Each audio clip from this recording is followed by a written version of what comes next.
Welcome back to Corinth Park. You were here last weekend. We hosted the Real Street Jam 4.0 with Jorge Torres hosting his event with the kids doing break dancing and BMX biking and skateboarding and rapping and a variety of activities that provide a safe space. We wanted to welcome you back again this weekend. 1 week later, we're hosting the International Suspension Convention, where people come from all over the world here to Corinth Park. If you wanted to lease the facility, our number 214-532-0909.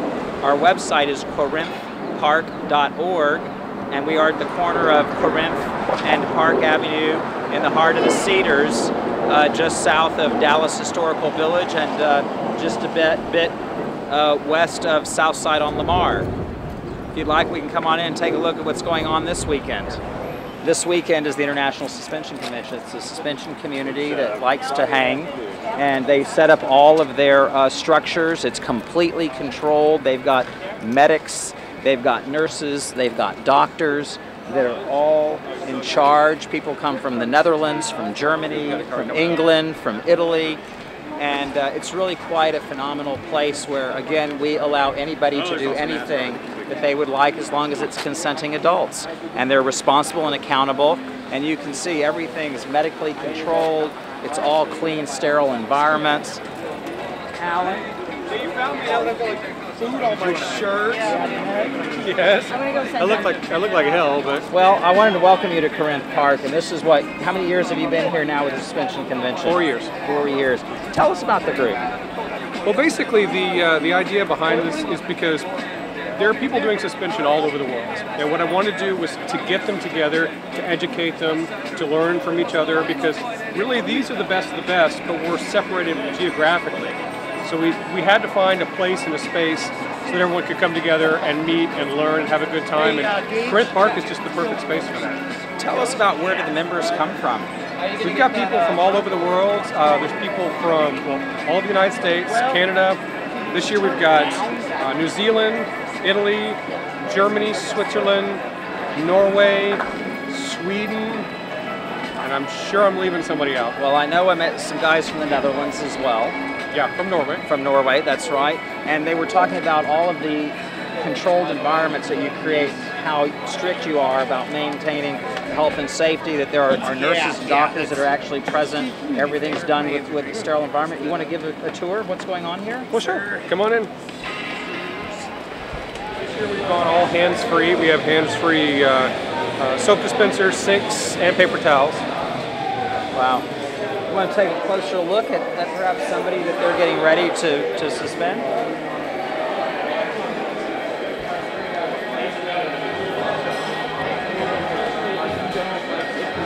Tell us what do you think is happening? Well, right now they're just determining placements. I'm not sure what kind of suspension that she's doing, but they're sort of mapping it out. You're here just a little bit early. And in the back, I see you have a full commissary, Alan. How does that work? Well, one of the big problems is just there's a lot of people here, and to keep everybody working, we have to have food. And we've catered in the past. The catering's expensive. So what we decided to do now is that we bring all our own food in. Our people volunteer and do all of the cooking here on site. It brings our costs down. It's also more of it's a community feel. When everybody gets in and volunteers and works, it's just a much better environment than to have some corporation come in and serve us food. And over here we've got an area where people can sell their wares. They're selling jewelry and different supplies, shirts, equipment. Just because it's really hard to sell them. Right. Alan, tell us, just for those that don't understand, I see there's a piece of rigging equipment here. There's perhaps another piece of rigging equipment here. What is the difference between all the different riggings?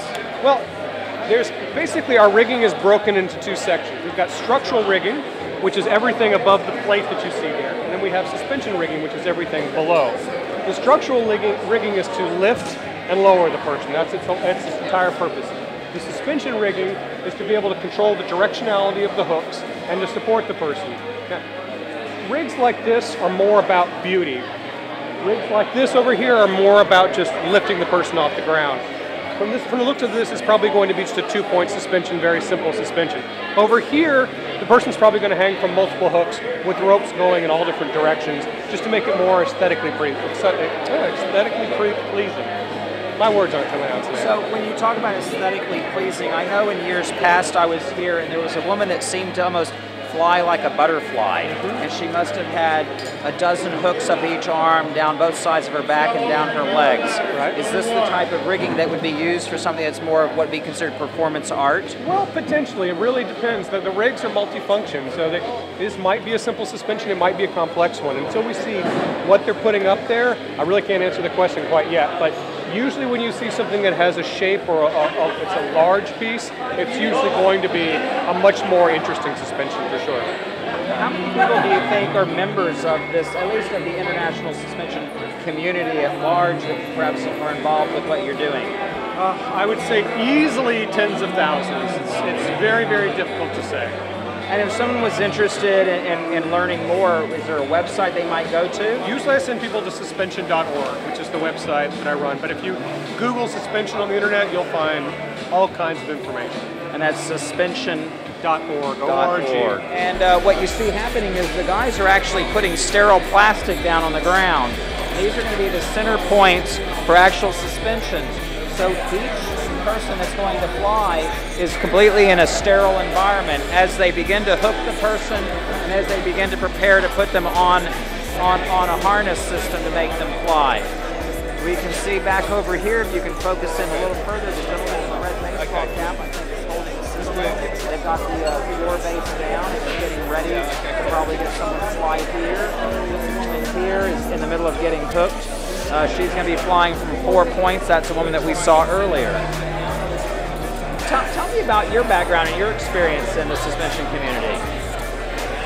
You know, I've been doing it for about 5-6 years now. Met up with a bunch of the people working here in different areas, different locations, and just such a family. I got goosebumps. It's such an amazing group of people. You know, everybody just wants to do everything for everybody here, and I just love doing it. Love it. And what got you introduced to the suspension community? My old boss said, "Hey, you want to help clean some people up while I do this?" I said, "Sure."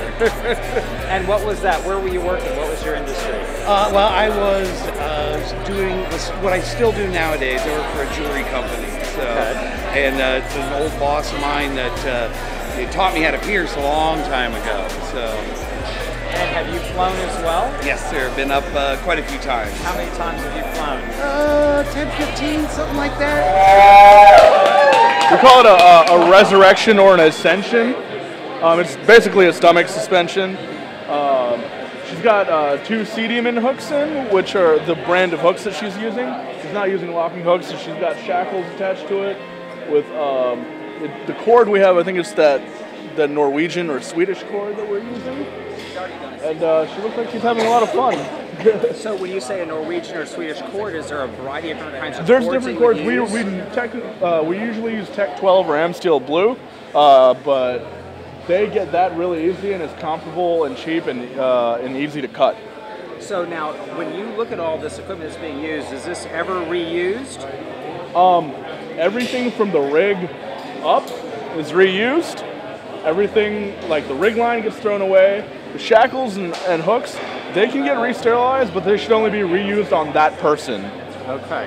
I mean, there are some groups that still use it for the entire group, but there's these things called prions that they can break down proteins in your body that can't be killed by an autoclave. So that's the reason why we go with single-use hooks. It's really quite amazing to take a look at this community behind me that was just supporting this woman that was flying, and they all applaud for each other and they support each other unconditionally. And I think that's what we heard Brad talking about, how wonderful of a family the suspension and the suspension and hooked communities are with each other. You have a strong conviction about one basic rule: no drugs. Yeah, we definitely want things to be safe and sober. That way there's no accidents and, you know, everything's just, you it's really not what it's about. This is our drug, hanging from hooks. Right. And I think that's just amazing, because I think some people would look at this and say, where do you have to be able to put yourself physically, mentally, emotionally? And it's all about control of your own mind and your own body and your own spirit without any outside influences. So that's amazing. So there's no alcohol served, there's no drugs allowed. It's as you said, a completely sober experience. Wow, that's amazing. How many different times have you flown yourself? What did we figure? Maybe we were talking about the other day. This is my girlfriend Laura. I've had hooks in me, I think, around 50 times, but I think I've only actually suspended from them maybe 30, 35 times. Okay. How about yourself, Mara? How many times have you flown? I think I've definitely done less than 10 suspensions, but maybe 8 would be a close figure. Okay. And you're involved in the piercing and tattooing community as well? Yeah, I don't pierce or tattoo myself, but I've been in the industry for a while, and I've been a fan of it, obviously. Interesting. So, Might I ask a personal question? Yeah. I can see that you've got some incredible things, and you have some, what I've learned is scarification type art. You want to explain what this is that we're seeing on your chest? It's scarification. It's an art where there's like different forms of it, but basically like this form of it was cut. But there's other forms of it with burning or cutting or... Can you show us what it is, what the pattern is? It's just supposed to be like a geometric floral design, open to interpretation. It's not anything specific. That's wonderful. Thank you for sharing Yeah, that with of course. us. Tell me your name. Hove. Hove, I'm Herschel Weisfeld, and I'm the owner here of Corinth Park. Yeah. Where are you from? I'm from Oslo, Norway. Oslo. Yes. And tell me what brings you here. The suspension convention. I'm here to help out, hang people from hooks, teach and learn. How long have you been involved in that community? 10 years. 10 years. Yes. And you gave me this brochure, this little flyer that says Wings of Desire, Learning to Fly. Tell me what this is about. Learning to Fly is our book that marks our 10th anniversary of my suspension team, Wings of Desire. So we're promoting it at this event, of course, because this is target audience for our book. So we have a photo documentary of the 10 years that we've been doing this, and we have one photographer following us for the 10 years. What type? So when we say sober, we also mean people aren't taking painkillers here to do this either. No. And the pain is, of course, present. It's part of it, and it's also one of the keys to the euphoric sensation that comes after the pain. So that you can only achieve this state of mind through the pain. So if you try and dull the pain or eliminate that from the whole experience, you're taking an important key element out of the experience, and you won't achieve that space of euphoria that we're striving for. How many times have you flown yourself personally? I have lost count a long time ago. How many different ways have you flown? Oh, chest, back, Superman coma, knees, calves, elbows, yeah, at least 7, 8, maybe 10 different configurations, yeah. What do you do in your ordinary course of work? How do you earn an income? I do sideshows for a living. You do sideshows? Yeah. So if you say sideshows, does that make you like a circus freak? Yeah, okay. Pretty much. Pretty much. So I make a living out of enduring pain as well. And so when I use the term circus freak, how does that make you feel when I say that? It doesn't really affect me. It's a fact. I am a circus freak. Wave to the gangsters and the hustlers and the fly chicks screaming they wanna fuck us. I don't get upset. Counting up my checks, and we so fresh. You know that we the best. I say that we the best. I say that we the best. I say that we the best.